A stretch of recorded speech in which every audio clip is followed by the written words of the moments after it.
남다른 하나님의 명령, 남다른 하나님의 부탁의 말씀 앞에 서보신 적은 있으십니까?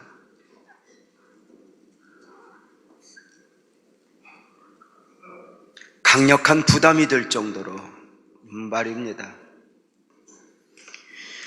미디안 광야에서 40년째 삶을 살아가던 모세에게 어느 날 하나님의 음성이 들렸습니다. 모세야, 애굽의 바로에게 가라. 애굽의 고통 가운데 있는 내 백성을 구원해 내라. 들려온 하나님의 음성 앞에 자신이 없다 싶은 모세의 말이 무엇이었습니까? 주여, 보낼 만한 자를 보내소서. 주여, 나는 말을 잘 하지 못하나이다 였습니다. 모세의 변명 앞에 하나님의 보내심은 단호하셨으니 내가 너를 애굽의 바로에게 보내노라 였습니다.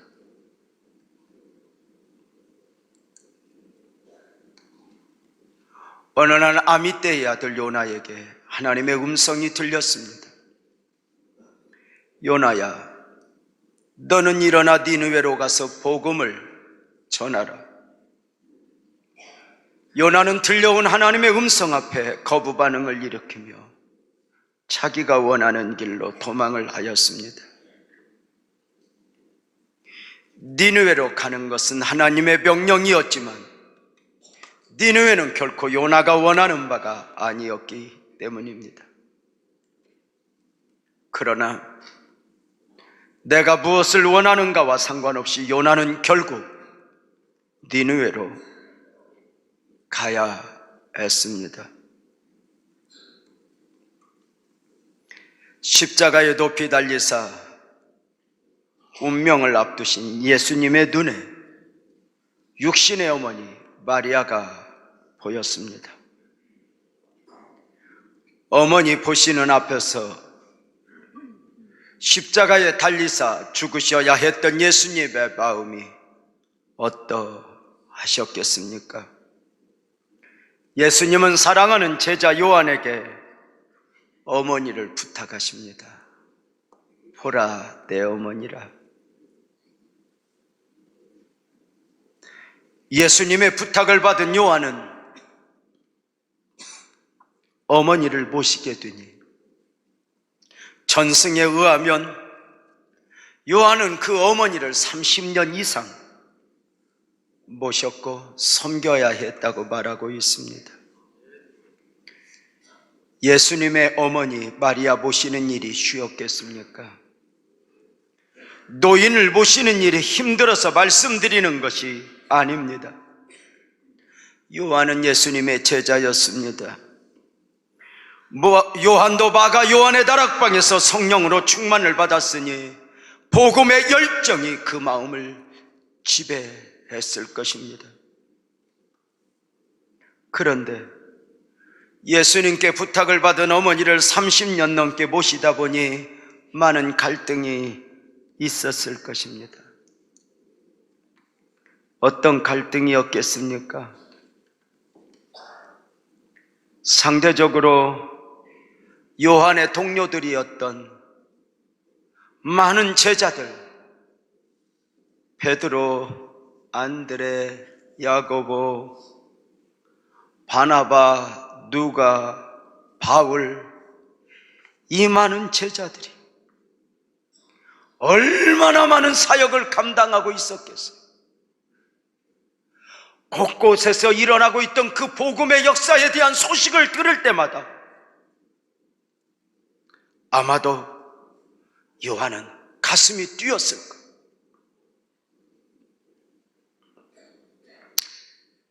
자기 자신은 마음껏 가서 사역을 하고 싶은데 예수님께 부탁받은 어머니 모셔야 하는 일, 그 일에 배여 아무것도 할 수 없으니 답답한 일이 아니었겠습니까?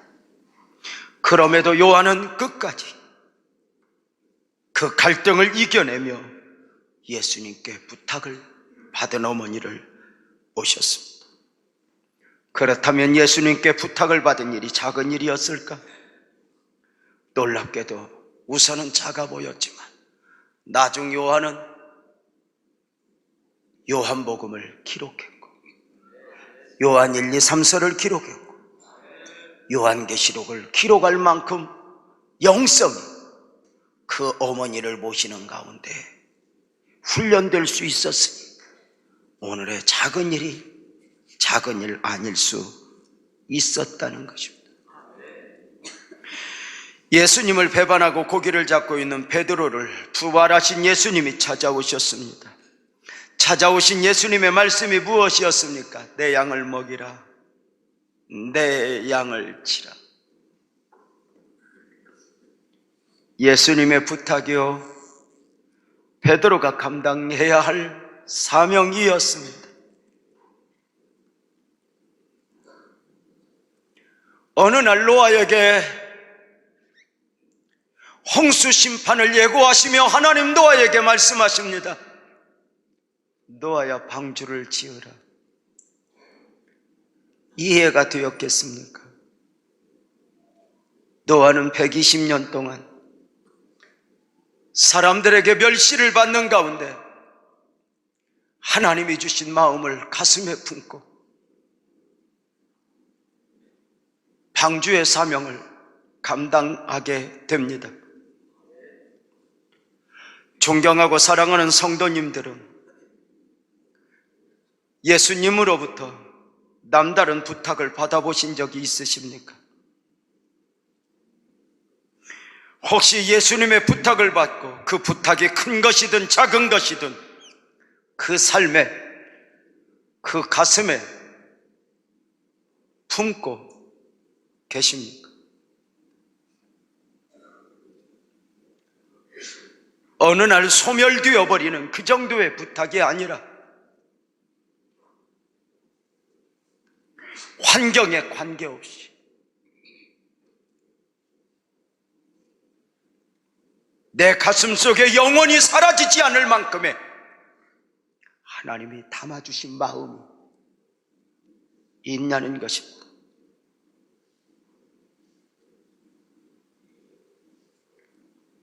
아브라함아, 갈대아 우르를 떠나라.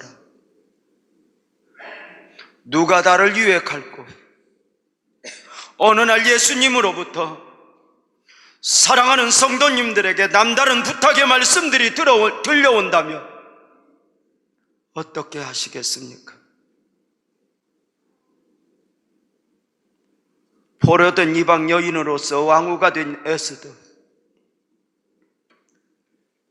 이방의 포로로 잡혀온 여인으로서 최고의 출세요 행운이요 축복을 받은 사람이 되어 있는 것입니다. 그 왕후된 에스더가 지금 왕에게 나아가고 있습니다. 사랑받기 위해서 나아가는 것이 아닙니다. 민족의 위기와 아픔을 가슴에 안고 죽으면 죽으리이다 각오와 함께 나아가는 것입니다. 사실 이것은 개인의 문제는 아닙니다. 개인만 생각한다면 어쩌면 에스더는 도망가 버리고 싶고 숨어 버리고 싶고 눈을 감아 버리고 싶은 경우입니다. 에스더가 왕후된 지 5년 정도 되었을 때에 민족의 거룩한 부담을 안게 된 것입니다. 목숨을 걸어야 할 정도의 거룩한 부담이었습니다. 에스더가 왕에게 나아감을 거룩한 부담이라 하는 것은 그것이 민족 구원의 사명이었기 때문입니다. 어느 날 자신의 어깨에 민족의 운명이, 교회의 운명이 지워진 것입니다. 무엇입니까? 아시는 바대로 당시 바벨론 수산성에 살고 있던 유다인들에게 엄청난 시련이 빌려왔습니다. 어느 한날 모든 유다 민족들이 죽임을 당하게 되고 모든 재산을 빼앗기게 되는 처절함이었습니다. 이에 왕의 허락이 떨어졌고 왕의 어인이 찍힌 모든 공문들이 마을마다 도시마다 전달되었습니다. 이제 모든 유다인들의 운명은 그야말로 풍전등화였습니다. 이 민족의 위기 가운데 왕후가 되어 궁에서 행복의 나날을 보내고 있는 에스더에게 연락이 온 것입니다. 에스더여, 왕에게 나아가서 유다 민족의 아픔을 고하고 민족을 구해 보라는 것입니다. 에스더의 답변은 궁궐의 법도가 있으니 왕의 부름을 받아야 왕 앞에 나아갈 수 있다는 것입니다. 그가 누구든지 왕의 부름을 받지 않고 왕 앞에 나아가게 되면 죽임을 당하게 되는 경우인데, 지금 자신이 황후이지만 왕이 자신을 부른 지가 30일이 넘었으니 지금 자기 자신으로는 방법이 없다는 것이었습니다. 이렇게 어쩔 수 없다는 에스더의 답변에 들려온 하나님의 소리가 무엇이었습니까? 에스더 4장 14절은 이렇게 말합니다. 이때에 내가 만일 잠잠하여 발이 없으면 유다인은 다른 데로 말미암아 노임과 구원을 얻으려니와 너와 내 아버지 집은 멸망하리라. 내가 왕후의 자리를 얻은 것이 이때를 위함이 아닌지 누가 알겠느냐? 무슨 말씀입니까? 지금 유다인이 위기에 처해 있지만 결국 이 유다인들은 구원을 받게 될 것이다. 에스더, 네가 아니래도 다른 방법으로, 하나님은 어떤 방법으로든지 이 민족의 구원 역사를 이루어 내실 것이다. 다만 하나 알아야 할 것은 네가 5년 전에 왕후가 된 것은 이때를 위함이 아닌지 누가 알겠느냐? 5년 전에 너로 왕후가 되게 하신 분은 하나님이라는 거예요. 5년 전에 왕후가 되게 하신 이유는 오늘 너로 민족의 구원을, 사명을 감당케 하기 위한 준비였다는 거예요. 에스더는 결국 자신에게 밀려온 거룩한 부담 앞에 피할 수 없음을 알게 되었습니다. 에스더는 온 유다인들과 더불어 3일을 금식하고 죽으면 죽으리이다 하고 왕에게 나아가는 것입니다. 민족의 위기를 가슴에 안고, 민족의 아픔을 가슴에 안고 왕에게 나아가는 것입니다. 이것은 에스더 입장에서는 에스더 개인의 문제는 아닙니다. 왕으로 행복을 유지하고 싶은 에스더에게 이것은 짐이요 도망하고 싶은 경우입니다. 마치 억지로 예수님의 십자가를 져야 했던 구레네 사람 시몬처럼 억지로 지금 죽으면 죽으리이다 하고 왕에게 나아가는 것입니다. 어쩌면 믿음이기보다는 위치가 주는 거룩한 부담입니다. 에스더가 왕후의 축복을 받지 않았더라면 에스더는 이런 부담을 안을 필요도 없었을 것입니다. 사랑하는 성도님들, 지금 여러분에게 있어 억지로 지고 있다 싶은 짐이 있다면 무엇이 있으십니까? 요나처럼 도망을 해도 10번이라도 도망하고 싶지만 어쩔 수 없이 지고 있는 짐이 있다면 무엇이냐는 것입니다. 그것이 가정 안에서든지 관계에서든지 특별히 교회에서든지 말입니다. 이제 민족의 위기와 에스더와의 관계 가운데 숨겨진 하나님의 음성을 묵상해 보려고 합니다. 먼저는 누구의 십자가인가 입니다. 지금 죽으면 죽으리이다 각오와 함께 왕에게 나아가는 에스더 이야기를 하고 있습니다. 민족의 아픔 앞에 에스더가 어쩔 수 없이 지게 된 큰 십자가인 것입니다. 피하고 싶고 도망하고 싶은 경우 말입니다. 그러나 분명하게 알아야 하는 것이 있습니다.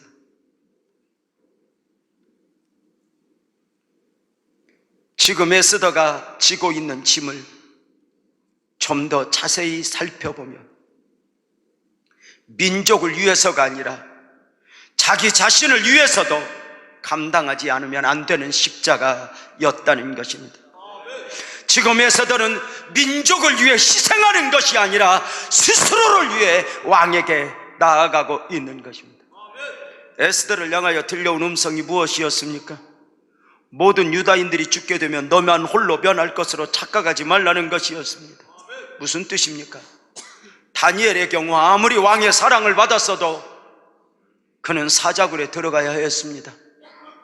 왜냐하면 왕의 어인이 찍힌 뒤로는 왕도 그 법을 변개할 수 없었기 때문입니다. 이미 유다인은 죽임을 당해야 한다고 왕의 어인이 찍혔습니다. 에스더는 왕후이지만 궁궐에 사는 사람이지만 유다 사람입니다. 그렇다면 왕의 사랑을 받는 여인이라도 결코 에스더는 죽음을 면할 수 없습니다. 그러므로 죽으면 죽으리이다. 민족의 아픔을 안고 왕 앞에 나아가는 것은 민족만의 문제가 아니라 내 짐이고 내 문제였다는 것입니다. 민족이 아니라 자기 자신이 살기 위해서라도 왕 앞에 나아가야 했다는 것입니다. 사명이 그렇습니다. 사명이라는 것은 누구를 위한 것 같지만 결국 자신을 위한 것입니다. 사명을 감당하다 보면 내가 그 사명을 감당한 것 같지만 그 사명이 나를 지켜주었고 결국엔 그 사명이 나를 위한 사명이 되는 것입니다. 마가복음 15장 21절에 보면 억지로 예수님의 십자가를 지게 된 구레네 사람 시몬의 이야기가 있습니다. 마침 알렉산더와 루포의 아버지인 구레네 사람 시몬이 시골로부터 와서 지나가는데 그들이 그를 억지로 같이 가게 하여 예수의 십자가를 지우고입니다. 예수님이 빌라도 법정에서 십자가형의 언도를 받고 그 십자가를 메고 골고다 길로 올라가는 중에 많은 사람들이 구름대처럼 바로 십자가로 사형을 당하는 죄수의 모습을 구경하기 위해 모여들었습니다. 이때 멀리 시골에서 유월절을 지키러 왔던 구레네 사람 시몬이 같이 구경하겠다고 골고다 길목에 서 있었던 것입니다.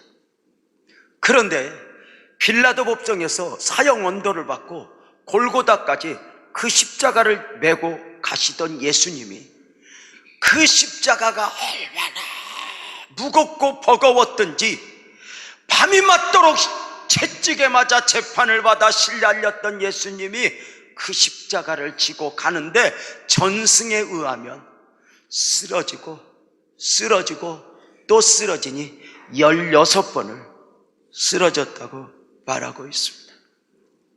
한 번 쓰러지시는 중에 마지막 16번째 쓰러질 때 무릎이 탈골되어 더 이상 십자가를 지시고 걸을 수가 없게 된 것입니다. 그런데 하필 예수님이 16번째 쓰러질 때 시골에서 구경 온 구레네 사람 시몬 앞에서 예수님이 팍 하고 쓰러지시게 된 것입니다.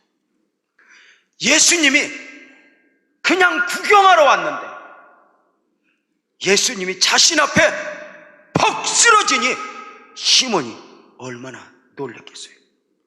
이때 예수님을 채찍으로 때리던 로마 군병들이 무릎이 탈골되어 이 예수가 더 이상 십자가를 지고 갈 수 없다는 것을 알게 되자 주변을 딱 둘러봅니다. 그런데 시골에서 올라온 아주 까만 구레네 사람 시몬이 있으니까 너 와서 이거 배 한 것입니다.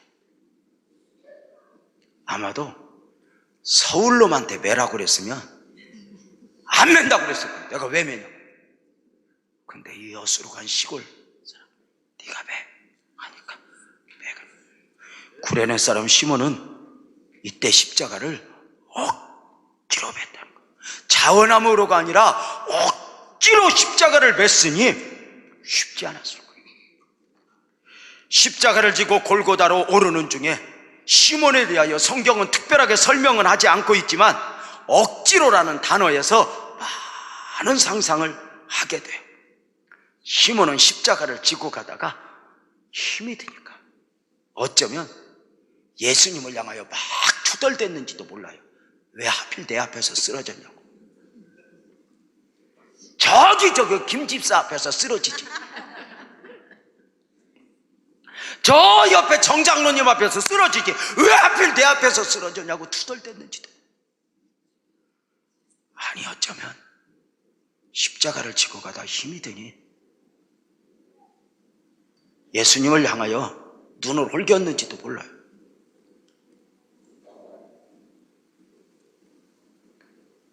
억지로 예수님의 십자가를 지고 골고다로 예수님과 함께 간다는 것이 쉬운 것이 아니었거든요. 여러분 아시죠? 십자가는 누가 지든 힘든 거예요. 예수님이 지던 십자가도 쓰러지고 16번이나 쓰러질 정도로 쉽지 않았다.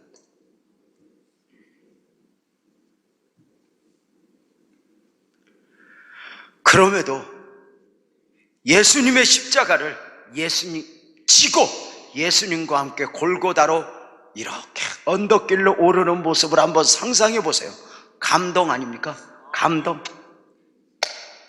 그러나 이것은 지나고 나서 알게 되는 것이죠. 시간이 흘러 나중에야 자신이 지게 된 십자가의 의미를 깨닫고 시몬은 눈물을 흘리는 것이죠. 왜일까요? 시몬이 억지로 졌던 그 십자가가 무엇이었을까요? 시몬은 억지로 구경하러 왔다가 십자가 부담 없이 구경하러 왔다가 어느 날 예수님이 내 앞에 쓰러져서 그 십자가를, 예수님의 십자가를 억지로 졌다는 것인데 나중에 깨닫고 보니 감동인 이유가 뭘까요?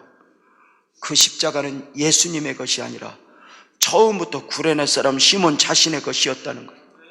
왜일까요? 예수님은 죄가 없으시니 처음부터 십자가를 져야 될 이유가 없는 분이었어요.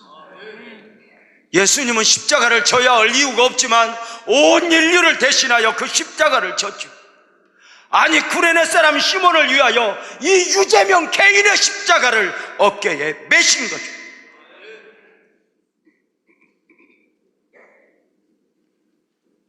예수님이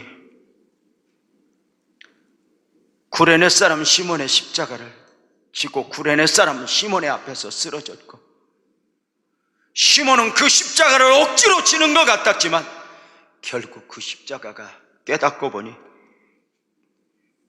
처음부터 자기 자신이 져야 했던 십자가였던 거죠. 십자가를 지신 예수님이 구레네 사람 시몬 앞에서 쓰러지신 것은 그냥 쓰러지신 것이 아니었다는 거죠. 십자가를 지시고 시몬 앞에 쓰러지신 예수님의 말없는 말이 무엇이었겠습니까? 시몬아, 이 십자가는 너의 십자가란다. 내가 져야 할 십자가란다. 네가 외면했던 십자가 지금까지 내가 지고 왔지만 이제는 네가 져라. 존경하고 사랑하는 성도님들, 만약에 십자가를 지고 골고다를 향하시던 예수님이 오늘 여러분 앞에 쓰러지신다면 여러분은 어떻게 하시겠습니까?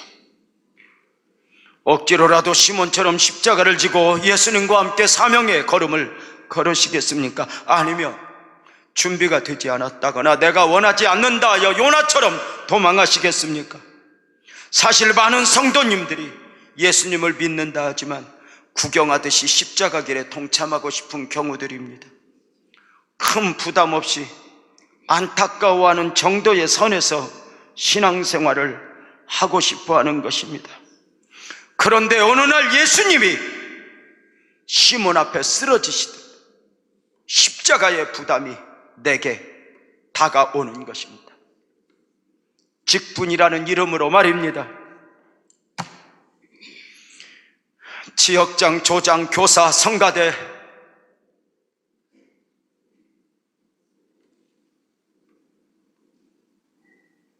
국장, 팀장, 이렇게 직분이 밀려올 때마다 피해버리고 싶고 도망해버리고 싶은 거룩한 부담일 것입니다. 왜 성도님들이 부담을 느끼는 것입니까? 내가 져야 할 짐이 아니라 내 십자가가 아니라고 생각하기 때문입니다. 교회에서도 왜 많은 성도님들이 짐을 지려 하지 않습니까? 내가 져야 할 짐이 아니라고 생각하기 때문입니다.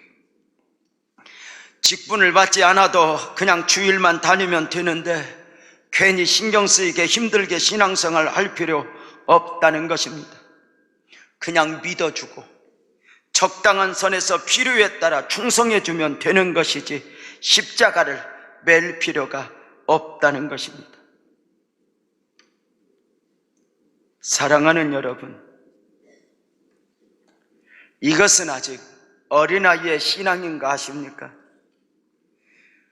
누구를 위해 하는 충성이라 생각하고 있다면 아직 하나님의 일을 봉사 정도로 생각하는 경우입니다. 봉사와 사명은 다릅니다.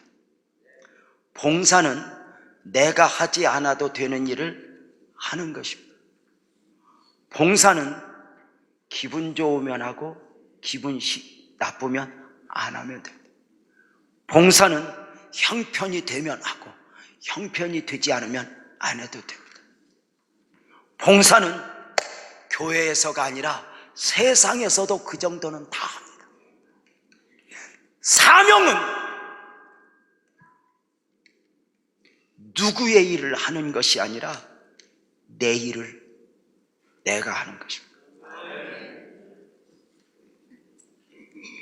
기분이 나쁘든 형편이 되든 안 되든 아무 상관없습니다. 하나님이 어느 날 내 가슴 속에, 내 삶 속에 담아준 그거, 어떤 변화 앞에서도 그것을 내 일로 감당하는 것입니다.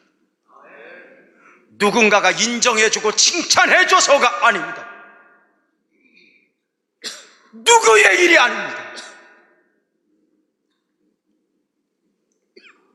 우리 교회학교 선생님들 중에 암덩어리를 몸에 안고 교회학교 교사의 사명을 감당하는 분이 2분입니다.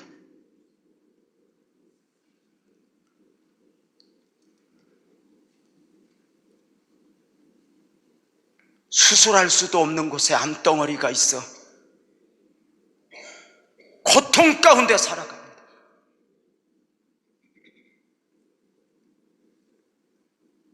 어느 날 얼굴이 노래진 가운데 예배드리고 있습니다.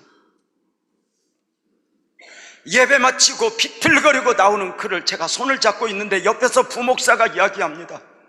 목사님, 저 집사님 어젯밤에 혼절해서 고대병원에 쓰러져 119에 실려갔다 왔어요. 그런데 왜 왔어? 목사님, 아침에 주사바늘 뽑고 주일학교 교사 사명 감당하겠다고 왔다는 거예요. 왜 그러니? 왜 그러니? 그것이 내 일이니까. 그것이 내가 해야 되니까.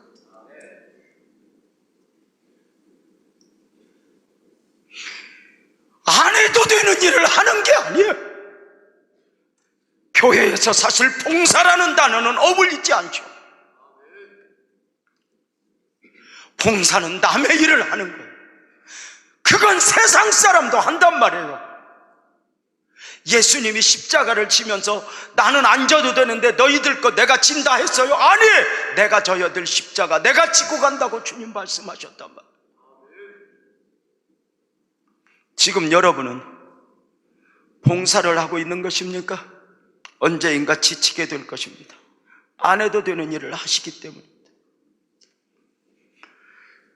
지금 우리 모두의 사명은 바로 봉사를 넘어서야 합니다. 예수님 일이 내 일이고 내 축복이라 믿는 것입니다.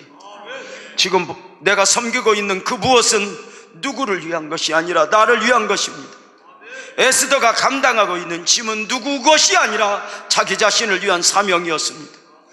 자신을 위해 스스로 반드시 감당해야 될 사명이었다는 것입니다. 이것은 에스더가 성장한 뒤에 깨닫게 된 진리입니다.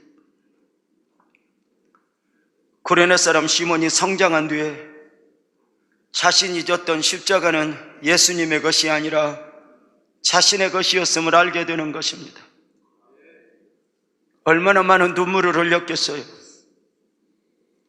성장하면서 교회에서의 많은 섬김은 봉사가 아니라 어느 날 사명이어야 함을 알게 되는 것입니다. 목사님을 위해서 돕는 것이 아니라 이것이 바로 내일 내 사명이 되는 것입니다. 아십니까? 십자가의 사명은 축복임을 말입니다. 지금 에스더가 민족의 운명을 어깨에 메고 죽으면 죽으리다 왕 앞에 나아가고 있습니다. 에스더 개인적으로 생각하면 피하고 싶고 숨어버리고 싶은 경우였다고 말씀을 드렸습니다. 그러나 이렇게 지금 사명을 감당하는 것이 축복인 이유가 무엇입니까? 에스더가 요나처럼 도망하여 잠잠하면 구원의 역사가 중단되는 것입니까? 에스더에게 들려온 말이 무엇이었죠? 이때에 내가 만일 잠잠하여 말이 없으면 유다인은 다른 데로 말미암아 노임과 구원을 얻으려니와 네가 가만히 있다고 해서 하나님의 역사가 중단되지는 않는다. 네가 아니어도 하나님은 또 다른 방법으로 구원의 역사를 이루어내실 것이다 라는 이야기입니다. 사랑하는 여러분, 하나님은 모세를 통해서 출애굽의 역사를 이루셨습니다. 솔로몬을 통해서 성전 건축의 사명을 감당케 하셨습니다. 예수님은 사울을 바울 되게 하시어 이방인의 구원 역사를 이루어 가셨습니다. 무엇을 바라는 것입니까? 하나님의 일을 하나님이 하시되 하나님은 사람을 통해 그 일을 이루어 가십니다. 그럼에도 유념해야 할 것이 있습니다. 하나님은 사람을 통해서 일하시지만 그 사람에게는 매이지 않는다는 말이 있습니다. 쉽게 표현하면 하나님은 누군가가 없어서 하나님의 일이 중단되는 것은 아니라는 이야기입니다. 모세가 없다 하여 가나안 정복이 중단되는 것이 아닙니다. 하나님은 누구를 통해서라도 당신의 역사를 이루어 가시는 것입니다. 그렇다면 그 하나님의 일이 나를 통해서 그 일이 이루어진다는 것 축복 아니겠습니까? 에스더가 아니어도 위기 가운데 있는 유다인들에게 반드시 구원의 은혜를 입게 될 거예요. 근데 그 민족 구원의 사명이 에스더에게 맡겨졌다면 축복 아닐까? 누가 없어서 하나님의 일이 안 되는 거 아니야? 그런데 하나님의 일은 하나님이에요. 그런데 어느 날 십자가를 지신 예수님이 내 앞에 쓰러졌어. 네가 해봐. 여기 우리 교회 이 자리에 건축되었습니다. 한번 생각해 봅시다.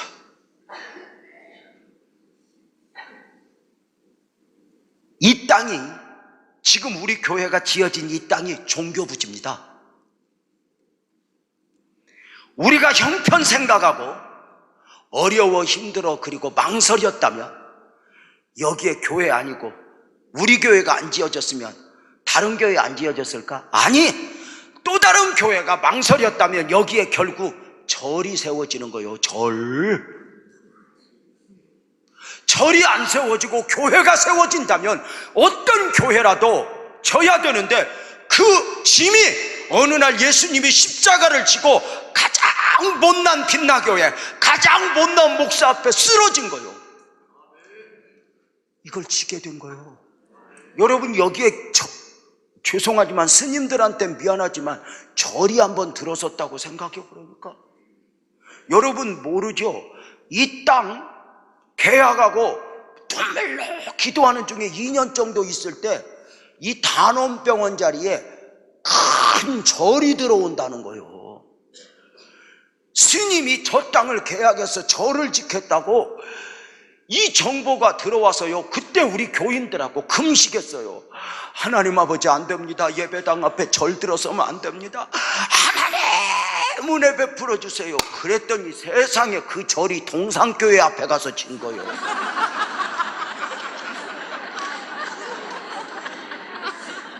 이러면 안 돼.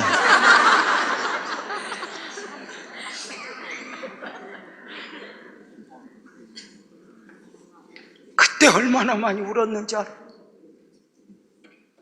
절이 아니라 하나님 이걸 왜 우리에게 맡겼어요? 감당할 수 있어서? 아니요. 십자가는 누가 져도 힘든 거요. 예수님도 십자가를 지고 비틀거리며 16번 쓰러졌다니까. 목사가 이 사명을 감당할 수 있어서 감당하는 게 아니에요. 또 쓰러지고 비틀거리지만 일어나는 거예요. 이 성전 지을 때 여유가 있어서 지었어요? 아니요. 이 성전이 제대로 지어질 것인가? 목사는 3년 넘게 불면증에 걸렸었어요.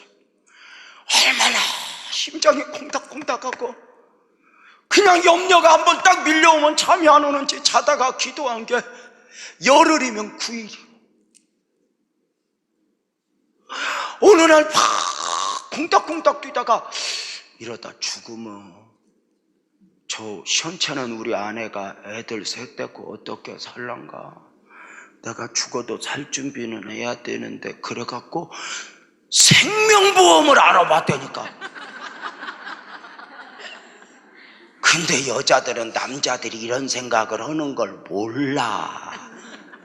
남자들 힘내.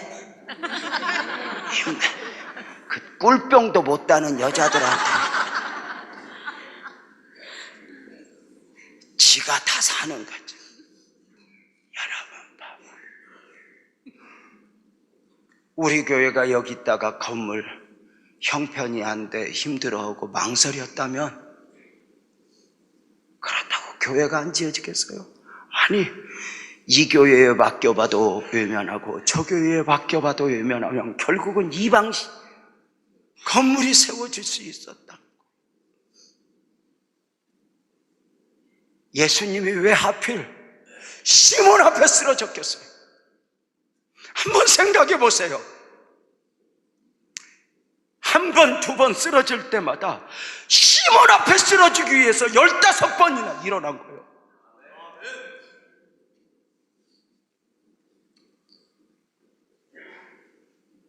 어느 날 교사 성가대 하나님이 부탁을 하는 거예요. 에스더에게 맡겨진 사명은 축복인 거예요. 내가 왕후의 자리를 얻은 것이 이때를 위함이 아닌지 누가 알겠니? 이 말씀의 의미가 뭐예요? 5년 전에 더 왕후를 얻게 된 것이 이 구원 역사를 위한 준비였다는 거예요. 네가 지금 왕후가 된 것은 우연히가 아니라 네가 똑똑하고 잘나서가 아니라는 거예요. 하나님이 나중 구원 계획을 세우시고 요셉을 총리로 세워가시다. 하나님은 너로 에스더 왕후가 되게 하셨고, 하나님이 민족 구원의 사명을 감당하게 했다는 거예요. 우리가 받은 축복이 그러하는 거 아니에요? 하나님이 우리에게 축복을 주실 때, 왕후의 축복을 주실 때 너 혼자 즐겨라 이러고 주셨을까? 하나님이 내게 물질의 여유를 주셨다면, 하나님이 내게 건강의 여유를 주셨다면, 하나님은 무엇 때문에 내게 그 은혜를 베푸시는 것일까? 분명한 것은 예수님은 아무 앞에서나 쓰러지시는 것이 아니었다는 거예요. 그런데 어느 날 예수님이 내 앞에 쓰러져 부탁을 하는 거예요. 최명아, 이 십자가를 내게 져줄 수 없니?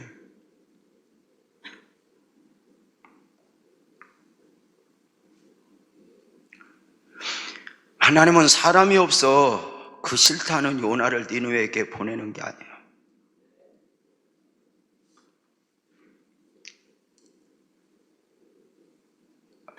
아무나 보내시는 게 아니에요. 에스더에게 있어 진정한 축복은 왕후 되었음이 아니에요. 왕후 되는 것은 그 사랑받는 건 언제든지 변해요. 그런데 진짜 축복은 왕후 되는 것이 아니라 그 왕위의 직위를 가지고 하나님 앞에 쓰임받는 거예요. 진짜 축복은 부자 된 것이 아니에요. 내가 이것으로 어떻게 쓰임을 받았는가. 어느 날 주님이 쓰러졌어요. 거룩한 부담이라는 것을 한번 생각해 보세요. 부담을 느낀다는 건 이미 성장했다는 거예요. 축복을 받았다는 거예요. 성장하지 못하면 절대로 부담은 없어요. 초등학교 아이가 성장해야 중학교 부담, 고등학교 부담, 대학 부담이 오는 거예요. 우리 아들이 초등학교 다니다 힘들었나 봐요. 막내 아들이 이러더라고요. 아빠 유치원 다닐 때가 좋았다. 내가 아들 유치원으로 다시 갈까? 그러면 너 반장할 건데. 아빠. 여러분, 우리 아이가 박성도 목사님 따라서 초등학교 수련회를 갔다 오더니 얼마나 힘들었는지 누워서 날 불러. 그러더니 이렇게 말해요. 아빠, 초등학교 수련회도 이렇게 힘든데 중등부 수련회는 얼마나 힘드냐? 여러분, 성장하면서 부딪히는 거죠. 자식이 성장하지 않으면 쓰러져 비틀거리는 엄마가 설거지를 해도 눈에 안 들어와요. 그런데 어느 날 딸 자식이 성장하면서 엄마가 눈에 들어오는 거예요. 엄마, 내가 할게. 내가 할게, 엄마.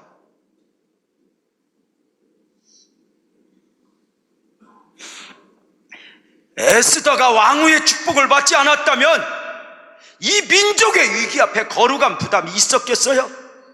그냥 아파하고 걱정하는 정도로 충분했죠. 그렇다면 여러분, 내 안에 내 삶에 거룩한 부담이 있다는 것은 축복이니 아무나 누릴 수 없는 축복이에요.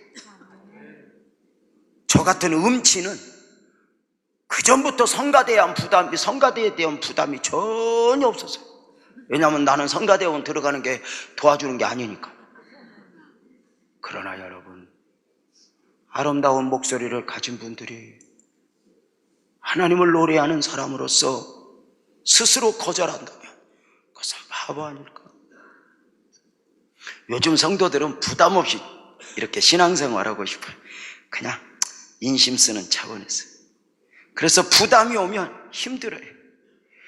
그래서 왕후에게 부담이 왔을 때 이런 사람도 있어요. 괜히 왕후 돼 갖고. 그 왕후 안 될 건데 괜히 돼 갖고 지금 이거.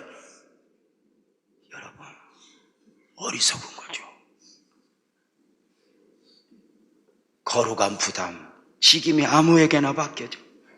어떤 분은 이렇게 부담이 생기면 괜히 교회 와갖고 막 괜히 직분 맡아서 막 복 없는 소리죠. 여러분,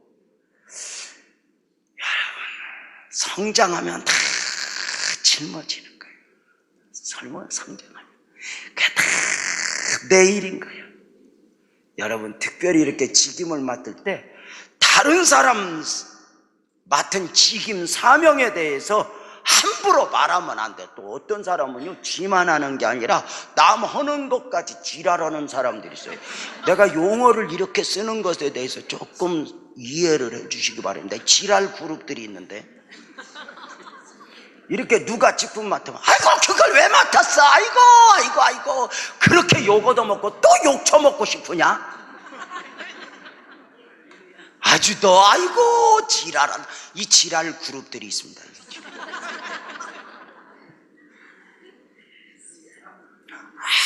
아무것도 안 하면 욕도 안 먹습니다. 애들 때는 울다 깨고 먹다 깨고 똥 싸다 깨고 그래도 부담 없습니다. 걔는 그게 사명이니까. 사명은 배우자도 함부로 말하는 게 아니요. 왜? 그 사명은 누구도 이해할 수 없는 거니까.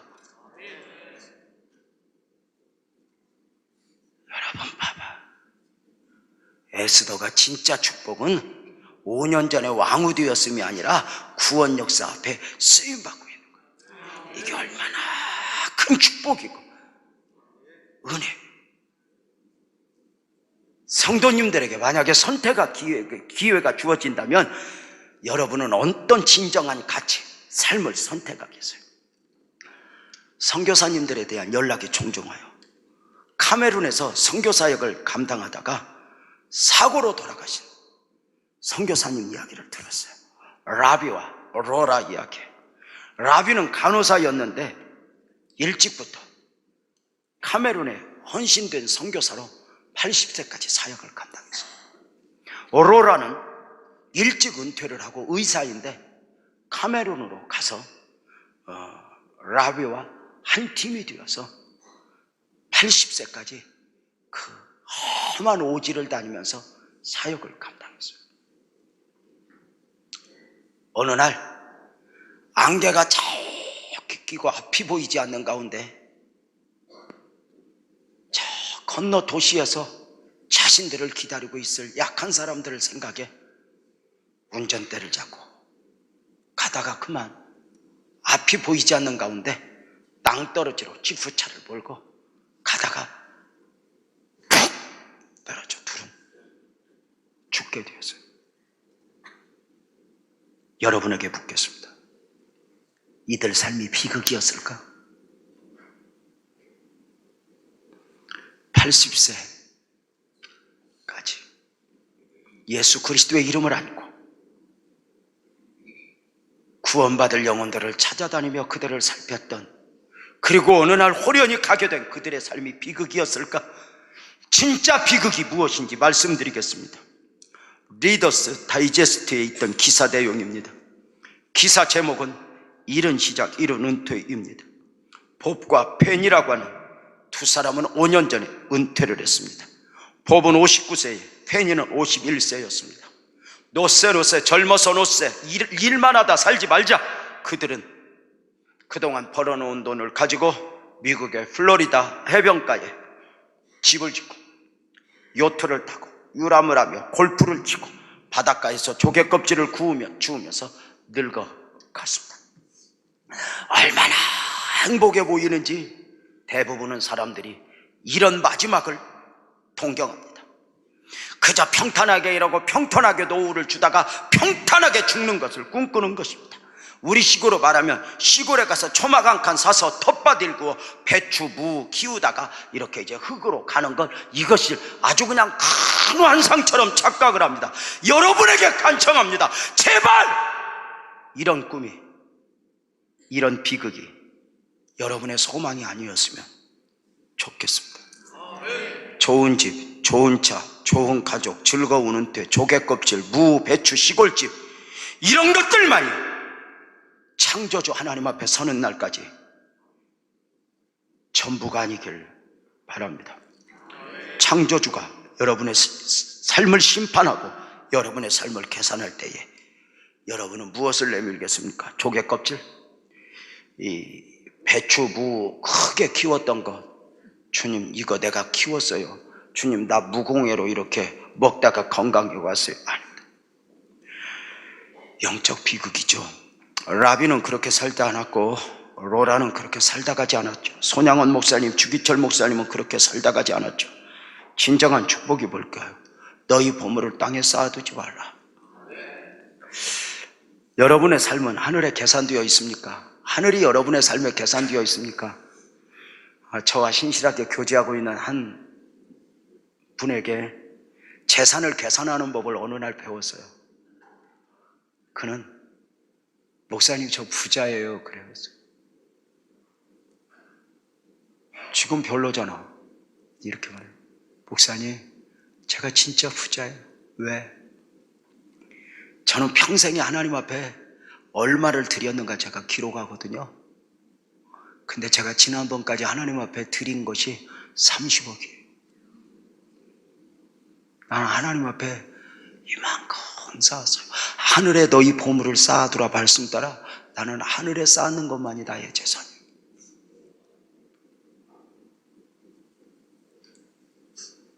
여러분은 별로 느낌이 없는 거. 감동이었어요. 감동.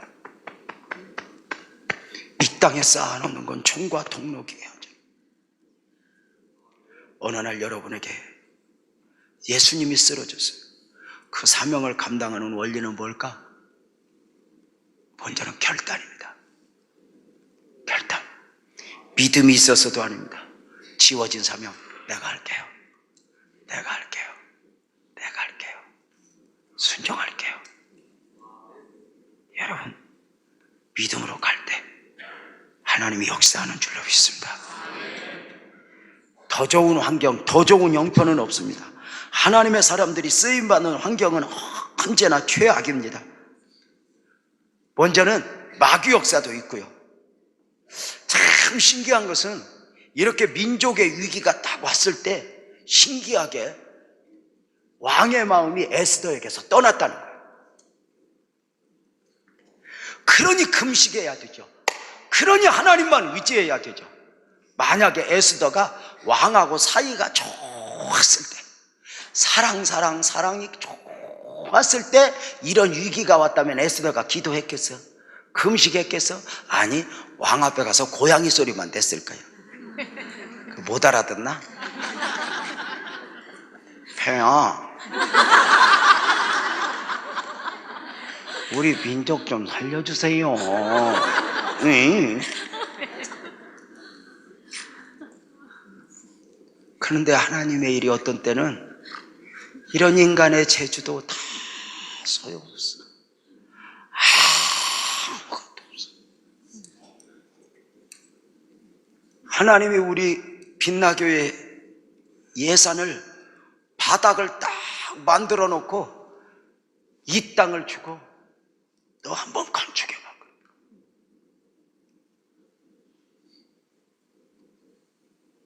우리 장로님들, 집사님들 몇 년을 울었어. 가진 게 없었으니까.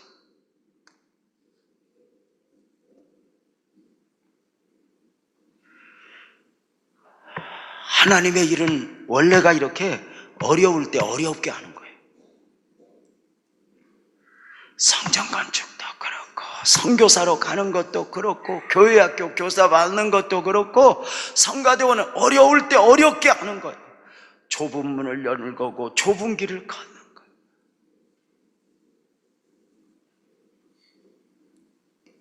예수님도 가장 지쳐 있을 때 십자가를 지고 가십니다.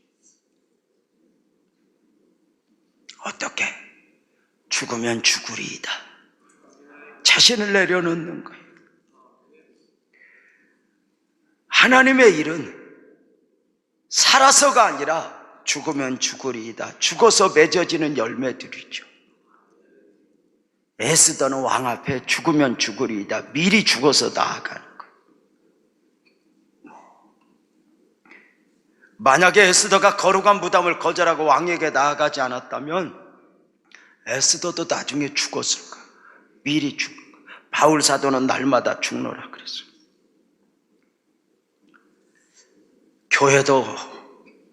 교회에서도 보면 죽어야 될 사람이 죽지 않으면 문제가 돼요.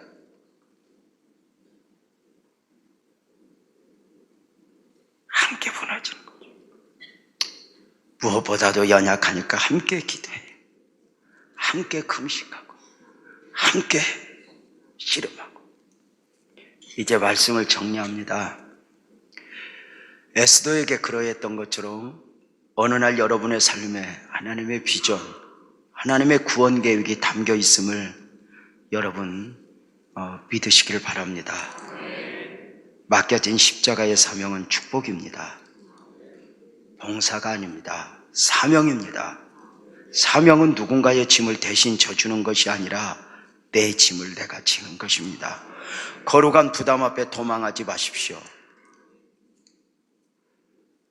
거룩한 부담 자체는 여러분이 성장했던, 복을 받았던 분명한 것은 그 축복의 증거입니다. 거룩한 부담 앞에서 도망하려 하지 말고 그 짐을 지노라면 하나님의 위대한 역사가 저와 여러분들 통해 이루어질 줄로 믿습니다. 더 많이 기도하십시오. 더 많이 내려놓으십시오. 더 많은 것을 하늘에 쌓아두는 놀라운 역사가 넘치기를 주님의 이름으로 축복합니다. 기도하겠습니다. 하나님 아버지 고맙습니다. 영광 받으소서. 오늘도